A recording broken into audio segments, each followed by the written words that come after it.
I'm talking today with Neal Ensminger. Uh, Mr. Ensminger is just an institution in our town, and I'm so happy to have you here to be able to chat with you for a little while. You grew up in McMinn County and spent a lot of years with the Daily Post Athenian, so he's very knowledgeable of a lot of history here in McMinn County. Mr. Ensminger, can you tell us a little bit about what it was like growing up here in McMinn County? Well, and let me say that I consider it a privilege to share with you for a few minutes and with my fellow McMinn Countians, and hopefully as the years go by with our fellow Americans, because I'm sure as we mark the county's 175th anniversary and you're holding interviews with celebrities and antiques like myself, that someday visitors will come by and we'll see what we were and what we did. Yes, it was quite interesting growing up in McMinn County, and when I look around now and see sometimes the things that we have accomplished and that we've done, I guess that I grow a little bit weary, and I say, well, we ought to have done this.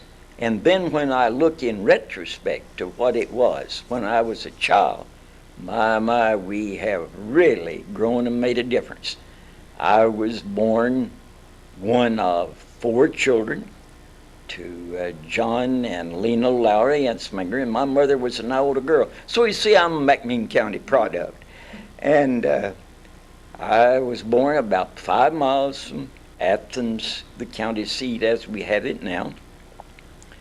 And I tell the folks sometimes at the house where I was born that the sun only hit it at high noon. You didn't see it at the morning, and you didn't see it much after 2 o'clock. It was going down behind the ridge about the only time. But it wasn't a bad life.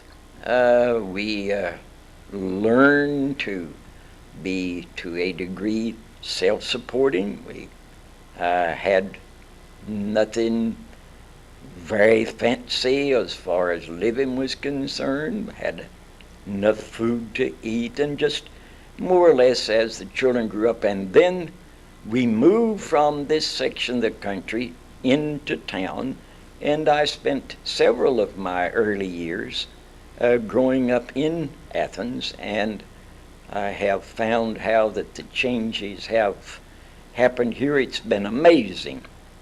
I lived in different sections of the city. My father seemed to always be moving in my early childhood, and we moved around to different parts of the city.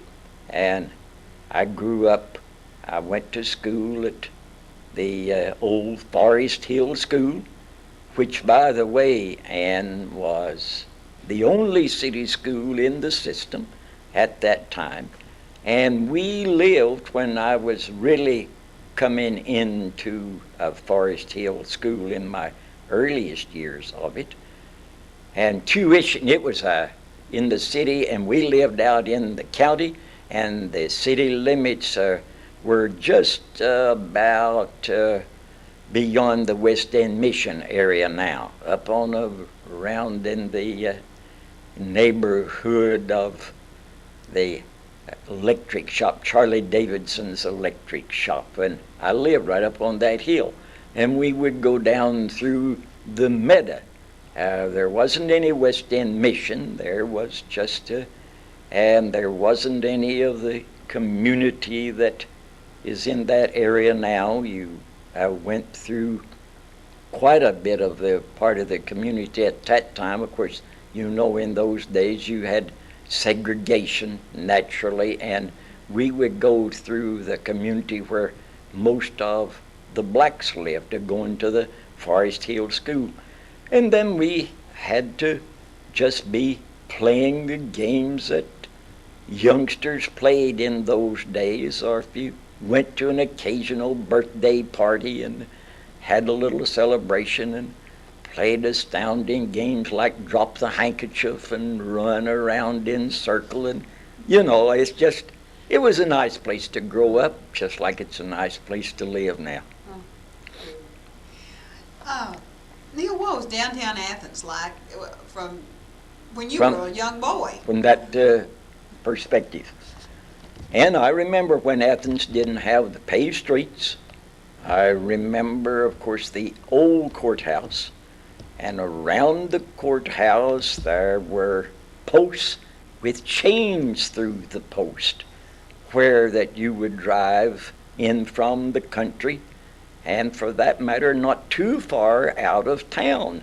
If someone had a fine horse and buggy or horses and this was the hitching racks were around. And I remember the wooden sidewalks, that you went up on the wooden sidewalks, up the steps, around today about where Williams Fine Men's Store is. You went up 2 or 3 steps up onto a wooden walk and walked along that street, and you had a clothing store of E.L. Woolsey's men's store out through there. And I laugh sometimes and tell the folks, and a lot of folks don't remember that. Some of your folks would, and they would recall because they've had a good part in the history. Our post office at one time was on the corner of Washington Street, and it had 2 entrances, or you could maybe use an entrance and exit on each one up, and thus went along a wooden walk, and you would go in the door and then visit the window in the box section and out the other door and down the steps out on the other side. And then early along in those days when I was in school up at Forest Hill, why, at noon we would go downtown and go to Dr. Miles Riddle's store. It was out near the post office and out on the corner, and we would go down to there at noon. Remember that. And then there was a wooden walk and an overhead along on the east side of the square where the Chamber of Commerce is. There was wooden walks there, and also an overhead porch that covered all the way down to the Robert E. Lee Hotel building. And that was I've been along there plenty. And then down to the Horton's drugstore. Horton was one of the older places in town. It was where today the city parking lot is. That building was dismantled and taken out, and that was quite a place that we would all go down around the Hortons. One incident comes to my mind now that sounds that when the World War I ended and school was dismissed for the day and children were all pouring, and we went down to the Horton drugstore, and Mr. Joe K. Horton was a little fellow with a white goatee and wore his little cap, and he went upstairs to the storage room of the drugstore and got out what would have been Christmas paraphernalia, including crank sound makers and noise makers, and just forgot and gave them to the kid. And we celebrated the end of the war. I got that, but I remember Horton's drugstore very well. Over on the other side of the downtown square, on the west side, was a store that was D.M. Owen and Company, a clothing store. And as I said, I lived up on the hill at that time on the old Athens Decatur Pike, and is up there. And I carried lunches to Will and Carol Blair, who worked in the store, and they would pay me the whole sum of 6 cents a day to bring their lunches to them. And I'd cut through the courthouse yard and go over to Horton's And some days I would buy a package of gum, chewing gum, and was in a little box about the size of today's $50, maybe $1. And it had 5 pieces of gum in it. It cost a nickel, and so you saved a penny.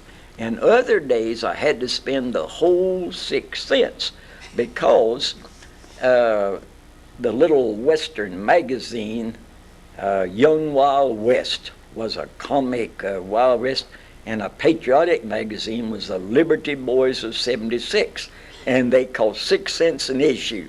So I'd carry the dinners, and some days I'd get chewing gum, and other days I'd get a book. But growing up was fun. Good for you. Well, you know, Neal, I've heard so many people say that we have one of the few existing soda fountains here in Riddle Wallace today. So I guess do you remember some of the... I remember when the soda fountain was out on the corner after the post office moved. Then that corner changed quite a bit. But Riddle's was out there, and Riddle had a soda fountain, as did, I don't know which one is in Riddle and Wallace, probably from the Riddle store. But there was also a soda fountain in the Horton drugstore down on the corner. And so I imagine, but I remember both of them. I remember very well. Howard Bales was a good soda fountain man at Riddle's before he became... He liked to go down there. Before he went to Mayfield's. Howard was an excellent soda fountain man at Dr. Miles Riddle's store. Yeah, I remember those soda fountains. And then Dr. Julian's had a soda fountain. And the Julian drugstore is just about where the travel agency is today, right by the Riddle and Wallace on the north side of the square. That it was there. And Julian had a good soda fountain. And you had chairs and booths down the side of the wall, and and you could get ice cream in big cones. They even had a soda fountain in the Herd drugstore. So there's several. And which one is surviving there, I don't know, but I imagine that that's the one that was at Dr. Riddle's store. And it was a good one and is a historic fountain. Oh, it is. Well, do you remember the trolley?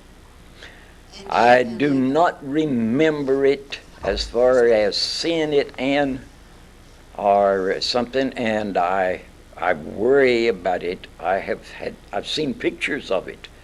The late Ms. Elizabeth Bogus, Patsy Cox, her daughter, may still have a picture of that trolley. I am not sure. Elizabeth did have, Ms. Bogus, and I have used that in showing it to Athens in another era. I know about it. The trolley started up in the neighborhood of Wattenbarger's store, which, by the way, is a story within itself. L.W. Wattenbarger was a premier merchant and way ahead of his time, and gave Athens actually its first shopping center, because he had under one roof grocery and dry goods and hardware, and then it just didn't extend it, restaurant, barbershop, automobile agency. He was way ahead of his time. And right across the street from him was a mill that ground meal and all of that. So, but the trolley was even before Mr. Wattenbarger's day. But it started up there somewhere in that neighborhood, and I came down on a track across where the Southern Depot is now gone, and I don't want to get into that. I grieve, and I go sometime and find it. We dismantled that Southern Depot. I didn't even know it was being done until it was same as demolished. I've always regretted that we didn't keep that. But anyhow, the trolley came off of that distance and went downtown and came by the Trinity Church, what is now Trinity Methodist Church, and downtown, and turned at the corner of the intersection of Washington and Jackson Streets there, and went left and out toward the Baptist Church. But it had to stop out near the First Baptist Church because that is Mr. Tobe Geddes' cornfield. it had to stop there. And then the team was unhooked from that end and pulled around and hooked on to the other end to take it back. And the reason that I have been told about it, Howard Bales' mother, Aunt Julia Bales, Howard and I are first cousins, and she told me that she came with her father, my grandfather, Charles Ensminger, in from the country, and tied up his horse and buggy up at near the Wattenberger store area, and she rode the trolley downtown to get her wedding dress from Robeson Company, which was a store along on the street on the north side of the downtown square, and that when she bought the clothing that she was going to wear, that Mr. Robinson pitched in as her accessory elbow-length white gloves. Oh my. But so I've heard her, she's told me stories of the trolley. Then my only experience with the trolley personally, outside of seeing the pictures and being told about it, I was at work in the Post Athenian, and a fella came in and said, "I understand that you are interested in history of this community." And I said, "I am." He said, "We have been working on this road. They were building the new overhead bridge, which in my day we called the viaduct." But he said, "We're there, and we have uncovered a piece of railing that looks like a railroad track." And he said, "I thought that if you would like to have it, you could come up here and get it, because I've been told that you," and I went, and during the time that he came to see me and that I got back, the construction workers hauled off another load, and I never got the railing. Oh my. But the trolley was there, yes. Well, Neal, that's some interesting stories there. Do you remember a lot about the 4th of July growing up here? Any special celebrations the county had? We did celebrate. 4th of July was a big celebration. And, of course, the day in which we live now, excuse me, has changed so drastically that oftentimes now families celebrate their own individual celebrations, where we used to have community-wide picnics and celebration and speeches made in the courthouse yard and watermelon slicings, and all of that, and that you would have a big, really a patriotic fervor that frequently today isn't there too much unless it has to be. And it was more or less kept alive by that. You'd have parades, and decoration of floats that preceded the forerunners of our present day floats and all of that, and we'd have big celebrations. I can still see the watermelon wagons that would come into town, and it's quite a time. And everybody, youngsters were running around here and there, just having a great time. And then when it came time to calm down and be stirred, patriotic, usually you had some visiting speaker, maybe a senator come in, or something that way. And then along too, quite frequently through there was a period taken out for some worship. And the churches would be open for it, and people would have prayer as well as the celebration for it. Is the 4th of July, and then of course at the end of World War I, Armistice Day, which has now become Veterans Day with the numerous wars that we've had, and Armistice Day was a big day that we had, and so we had quite a few celebrations. Neal, courthouse has undergone a lot of changes. I know through the years. I remember seeing.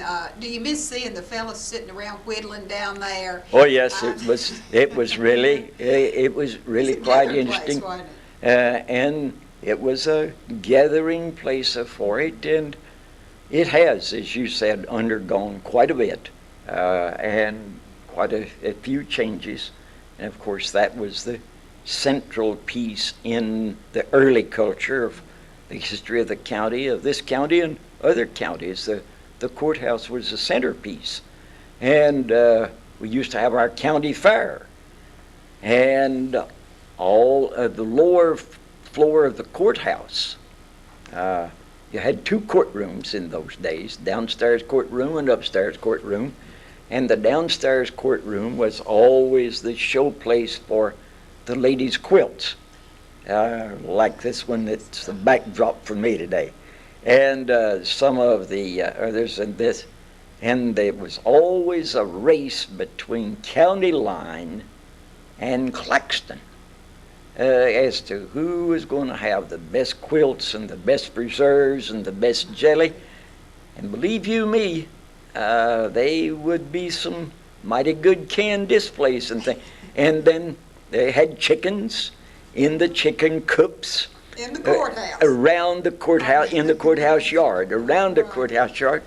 And I've often wondered, really, and as we've advanced through the years, and some of the fine ones come to my mind, Mr. M.C. Clayton, a photographer in those days, always had a fine coop of chickens, and Mr. Lee Slager, out in the Pond Hill and Tranquility community, always had a fine chicken coops that he called the Black Monarchy.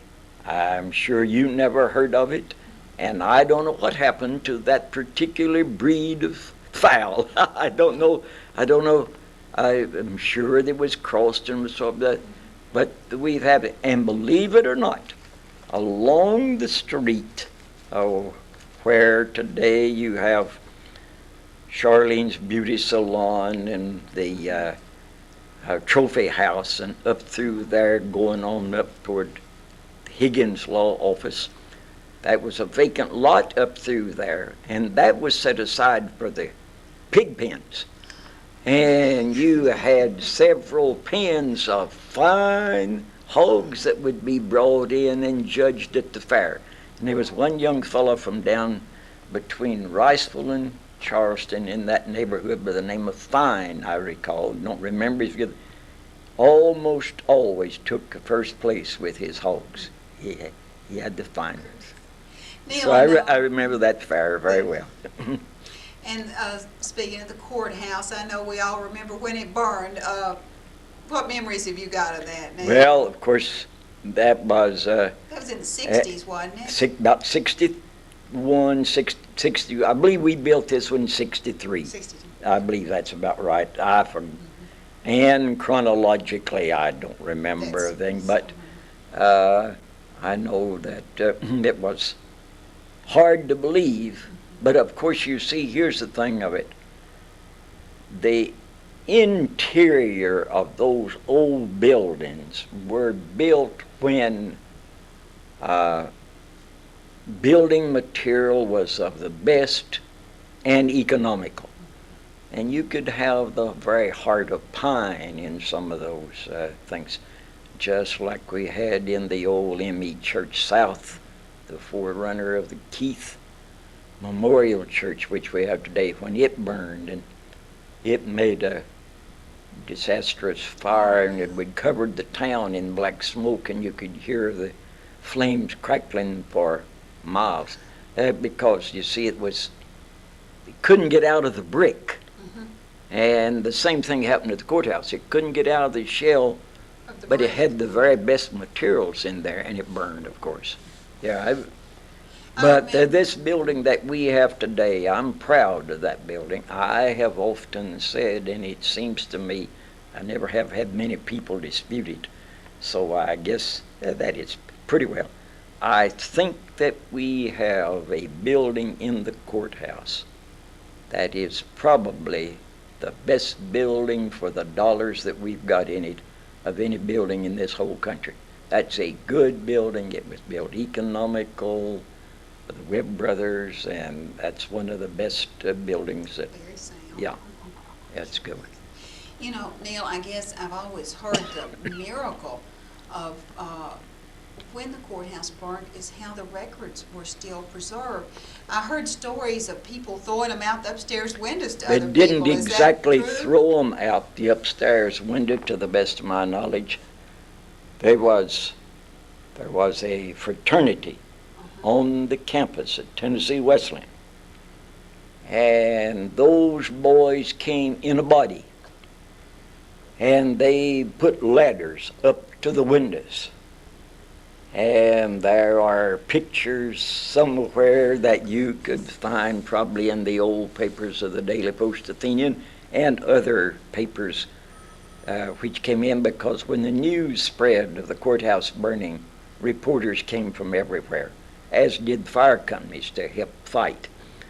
And these boys formed a ladder brigade, and they would be in those rooms, and they would hand records and cases and books out, and this one would take it and hand it, and they saved practically all of them.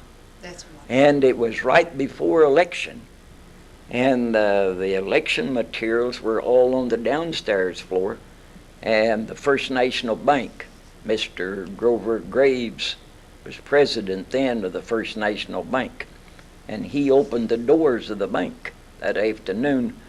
And he himself, I've never forgotten that picture of seeing Mr. Graves, who was a very distinguished Southern gentleman, standing in the street directing traffic while they rolled the election material and supplies across into the First National Bank to be locked up for safety so they could hold the election.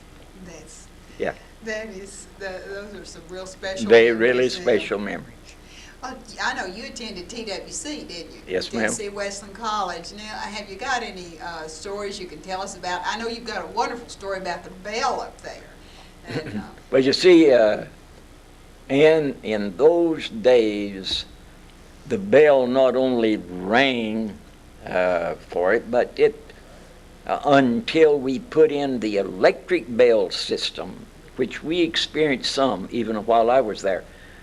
But the big old bell, the historic bell, was on the porch, where, by the way, that the museum started in the old college building. And that old college building is a very historical building, as you know by being the curator of this fine museum here and know how the years was put in and how much that Muriel Mayfield did to save.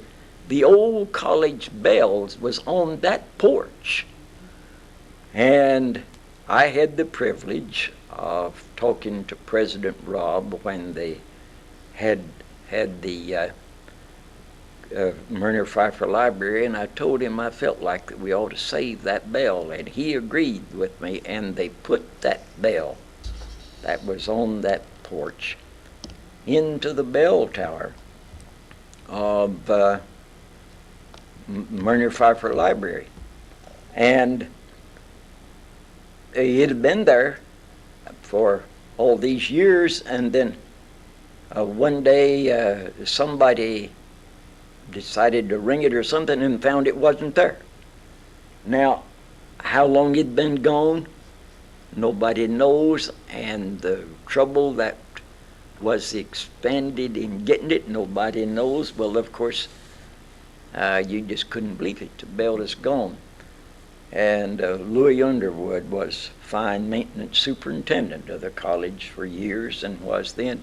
And Louis got a call and told him that the bell was in a basement of a certain house in a certain part of town, and that he might check it.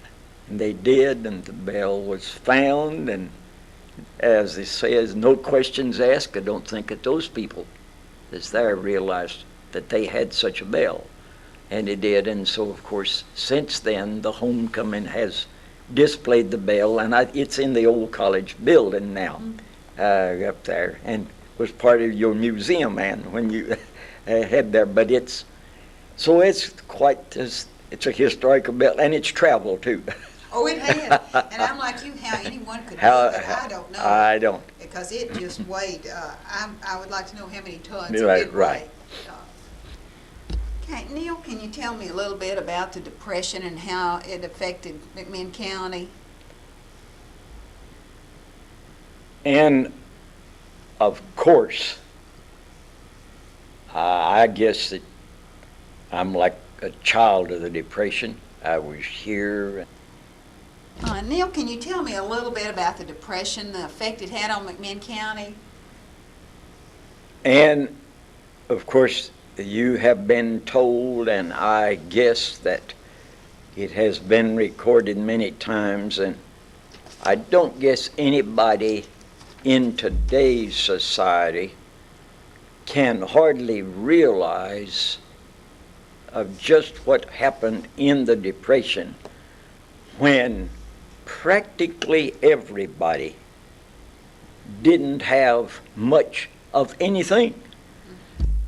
Yeah, that sounds rather strange because, of course, there was a certain social structure that had more to begin with, just as they do today in society, and the Depression didn't mean to them. But one of the stories that I recall that I think perhaps, and I have used this some in talking to schools a little bit and through the years, and maybe it would be good for us to review it in our history now. I'm not even sure that you remember what a peck of meal is. A peck of meal is 12 pounds. You go to the store today to do your own shopping, and you can get a 5-pound bag of cornmeal and maybe a 2. But in the days of the Depression, a peck of meal was 12 pounds. And one of the stories that I have used that I think will help give you what the Depression was like was that Mr. Frank Walker was a good miller in the old Mouse Creek Mill out here going on the road toward McMahan Calvary Church and the McMahan Cemetery, and the Mouse Creek Mill was there, and Mr. Walker was a good miller.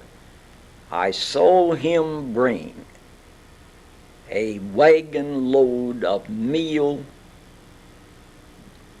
packed in peck bags, 12 pounds, park it on the courthouse square in Athens, and offer it for sale at 5 cents a peck. And at the end of the day, haul 2/3 of his meal back home. Nobody had the nickel to invest much in it. I have worked in those days in a grocery store. I'd have to count the hours, but there was no such a thing as 40-hour weeks, and there's no such a thing as the time 60 and 70 hours were commonplace. And if you made $4 or $5, you were big salary, big money, and had a lot.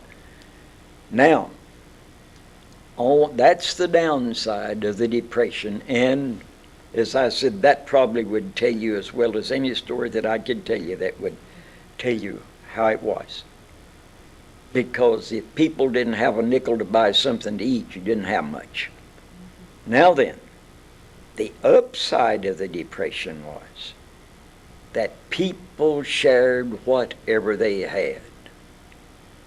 Hand-me-down clothing was swapped and exchanged and glad to be had. And neighbors were really neighbors. If somebody had some cornmeal that made mush and the neighbors didn't have cornmeal that made mush, then you gave them some of the meal. And if they had turnips and you didn't have turnips, then you swapped some turnips for some cornmeal. And the clothing of a youngster that had grown out of that size, and the neighbor down wanted the child to go to, didn't have any clothing, they took it and was glad to get it. So there was an upside to the Depression as well as a downside. The downside, of course, was the economics, and it was bad. The upside was the sharing of the good nature that lies a little bit in all of us. Sometimes it's sort of dormant, but it comes out when it has to, and it had to come out in the Depression, and we lived together and got along pretty good. So recycling's not a new thing Recycling, for us today. That was a big part of the Depression. That's era, right. wasn't it? That's right. So, you know, what do you remember about World War II and the people here in McMinn County and how they were affected by it? I know there was a lot of sadness, wasn't there, with the families who had young men serving. Indeed there was, but Ann McMinn County had one of the finest responses, if you can use that term, to a terrible situation, and war is always terrible, nobody wants that.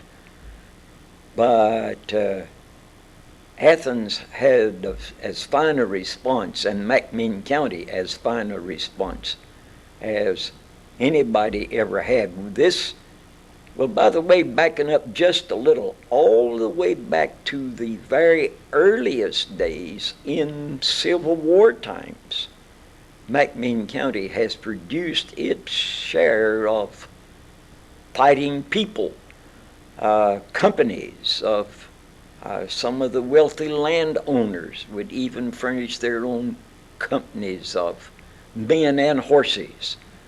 I recall the Lane family that had their own company of cavalry horses, and then on down through into World War I, we had the response through there, and then World War II, and this was the home base of Old Company B of the 117th Infantry Division of the United States, and our boys marched off to war, and it was a tough time, and it was a sad time, but it was a time when we were all united in seeing that we won the war. There wasn't any of this fault finding. We had meatless days. You had sugarless days, and we had rationing for automobile tires, automobile gasoline, and you had ration cards, and you had to buy, and people all shared in it. Here and there, of course, you'll always have somebody that will abuse something and take some graft, but I'm speaking as a whole. and McMinn County's fighting men and women, because McMinn did have its share of women that went to war, not only in the factories, but also that they actually joined into the service. We had women that went into the armed forces and the WACs and also into the Navy. And so we had people here. The county responded. Tennessee's always been a volunteer state, and McMinn County has always furnished its share, and it did in World War II. And of course, when they came home with the record, McMinn County has the distinction of having more men elevated from the ranks of private into the ranks of officers than any company probably. And they were elevated during the time of the war on the battlefields. So they've done well. And we're proud of them. That's and backing up just one quick second, I remember of the World War I. And I remember when there was a celebration of the end of the victory of World War I. And I can still hear Mrs. Giles, who had sons in the war, and Mrs. Sims, who had sons in the war. I can still hear them shout and celebrate at a celebration on the campus of Tennessee Wesleyan. Oh. Quite some. McMinn County can be well proud of itself, of its participation in when the United States had to have armed conflict, which regretfully they have had to have and hopefully won't ever have to have anymore. But when we have had to have it, McMinn County has given its share, and they've acquitted themselves proudly. Neal, in closing, if you had any wishes for McMinn County, anything you'd like to see happen here, what would that be? And that's hard to say, but I do know this. I say sometimes that I have lived in 3 different worlds, and I have. I've lived to see the mule go to the missile, and I have seen man go from mud to the moon.